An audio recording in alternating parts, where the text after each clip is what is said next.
Hi friends, मैं हूँ हर्ष राजपूत और आप देख रहे हैं नॉलेज फैक्ट। तो चलिए वीडियो शुरू करते हैं। आज मैं आप लोगों को इस वीडियो में बताने जा रहा हूँ कि भारत को सोने की चिड़िया क्यों कहा जाता है।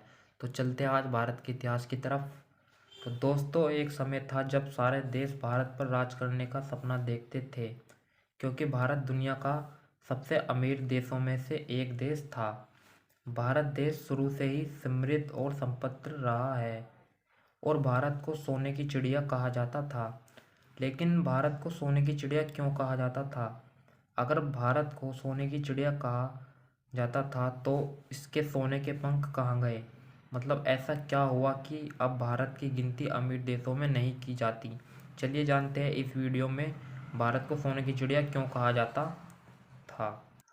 क्वेश्चन नंबर फर्स्ट, प्राचीन भारत का लघु उद्योग। लघु उद्योग मतलब कि जो उनका अपने घरों में जो काम होता है। ठीक है गाइस। प्राचीन भारत में कोई भी ऐसा इंसान या घर नहीं था जिसके पास अपना खुद का छोटा सा उद्योग ना हो। इसी वजह से भारत के लोगों को जो भी चीज़ चाहिए थी वो सारी भारत में ही मिल जाती थी और बाहर से कुछ खरीदने की आवश्यकता नहीं थी। इसी वजह से भारत का धन भारत में ही घूमता रहता था। यह भी एक कारण है भारत एक सोने की चिड़िया बन सका। क्वेश्चन नंबर 2, कृषि प्रधान देश। जैसा कि हम सबको पता है कि भारत को कृषि प्रधान देश कहा जाता है। भारत में विविध प्रकार के उत्पादन होते थे, जिसमें मसाला, कपास, चावल, गेहूं, चीनी जैसी बहुत सारी चीज़ों की उत्पादन भारत में होता था। क्वेश्चन नंबर 3, भारत आयात और निकास। गाइस, आप जानते हैं कि आयात और निकास क्या होते हैं? मतलब कि जो भारत में खेती बाड़ी होती है उसका उत्पादन, और निकास मतलब कि जो हमारे देश में जो भी सामान होता है जैसे चावल, गेहूँ, चीनी, उन सबको और दूसरी कंट्रीज में बेचना। ठीक है गाइस।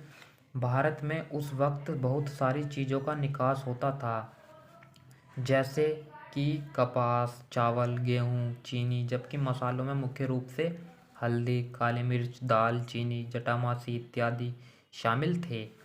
इसके अलावा आलू, नील, तिल का तेल, हीरे, नीलमणि आदि के साथ साथ पशु उत्पाद, रेशम, चर्म पत्र और शराब और धातु उत्पाद जैसे ज्वेलरी, चांदी के बने पदार्थ आदि निर्यात किए जाते थे।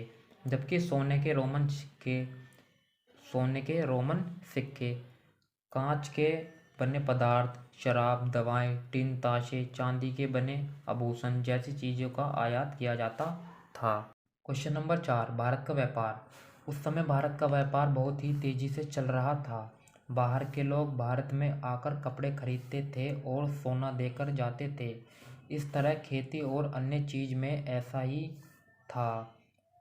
इसी वजह से भारत के पास काफ़ी मात्रा में सोना आया करता था और यह भी एक वजह है कि भारत को सोने की चिड़िया कहा जाता था। क्वेश्चन नंबर 5, मयूर सिंहासन। गाइस, मैं पहले आपको यह बता देता हूँ कि मयूर सिंहासन है क्या चीज़। मयूर सिंहासन वह मयूर सिंहासन है जिसे मुगल बादशाह शाहजहां ने बनवाया था। पहले यह आगरा के किले में रखा गया था, वहां से इसे दिल्ली के लाल किले में ले जाकर रख दिया गया। इसका नाम मयूर सिंहासन इसीलिए पड़ा क्योंकि इसके पिछले हिस्से में दो नाचते हुए मोर दिखाए गए हैं। भारत को सोने की चिड़िया कहने के पीछे मयूर सिंहासन का भी बहुत ही बड़ा योगदान था। इस सिंहासन को बनाने के लिए इतना खर्च हुआ था कि इतने धन से 2 ताजमहल का निर्माण किया जा सकता था। इतिहासकारों के अनुसार मयूर सिंहासन को बनाने के लिए करीब 1000 किलो सोने और बेशकीमती पत्थरों का प्रयोग किया गया था। आज के ज़माने में मयूर सिंहासन की कीमत 450 करोड़ रुपए के आसपास होती है। क्वेश्चन नंबर 6, कोहिनूर हीरा। आप सभी ने कोहिनूर हीरे के बारे में सुना होगा। यह बेहद कीमती हीरा एक समय में भारत के पास हुआ करता था और भारत को सोने की चिड़िया कहलाने में कोहिनूर हीरे का भी बहुत बड़ा योगदान था। कोहिनूर हीरे का वजन 21.6 ग्राम है और बाजार में इसकी वर्तमान कीमत 1 अरब डॉलर के करीब है, जिसे हम इंडियन करेंसी में जोड़े तो 76 करोड़ 13 लाख 75 हज़ार रुपये। यह हीरा गोलकुंडा की खदान से मिला था और दक्षिण भारत के काकतीय राजवंश को इसका प्राथमिक हकदार माना जाता है, लेकिन आज वो हीरा ब्रिटेन की महारानी के पास है। क्वेश्चन नंबर 7, महमूद गजनी की लूट। महमूद गजनी ने भारत पर हमला किया था। उसकी बड़ी वजह भारत की समृद्धि ही थी। महमूद गजनी ने सन 1001 में भारत के जयपाल को हराकर उस किले से 4 लाख सोने के सिक्के लूटे थे। हर सिक्के का वजन 120 ग्राम था। इसके बाद गजनी ने बहुत सारे राज्यों को भी लूटा था। सन 1025 में उसने गुजरात पर हमला किया और गुजरात के सोमनाथ मंदिर से करीब 45,000 करोड़ की कीमत के 2 मिलियन दिनार लूट लिए थे। क्वेश्चन नंबर 8, नादिर शाह का आक्रमण और लूट।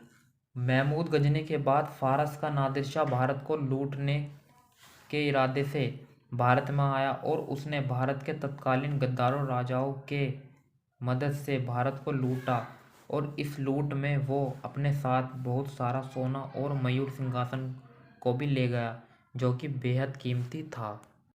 क्वेश्चन नंबर 9, अंग्रेजों की लूट। एक के बाद एक लगातार भारत को दूसरे देश ने लूटा, क्योंकि भारत के अंदर बहुत सारे लालची और गद्दार राजाओं मौजूद थे।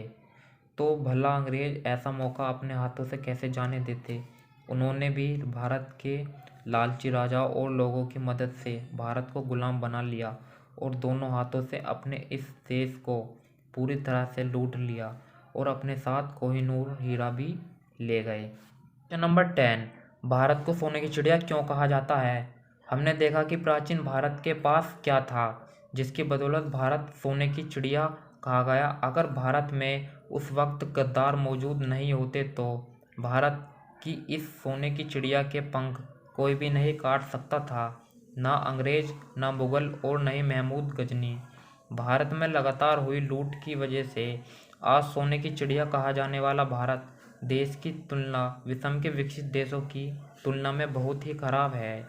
लेकिन इसमें कोई शक नहीं है कि भारत पूरे विश्व में बहुत तेज़ी से अपने सफलता के झंडे गाड़ रहा है और वह समय बहुत जल्दी आएगा जब भारत दोबारा सोने की चिड़िया के नाम से बुलाया जाएगा। तो गाइस, कैसे लगे आपको मेरी ये वीडियो, प्लीज़ मुझे कमेंट में ज़रूर बताएं। प्लीज़ मेरे चैनल को सब्सक्राइब ज़रूर कर ले। तो धन्यवाद।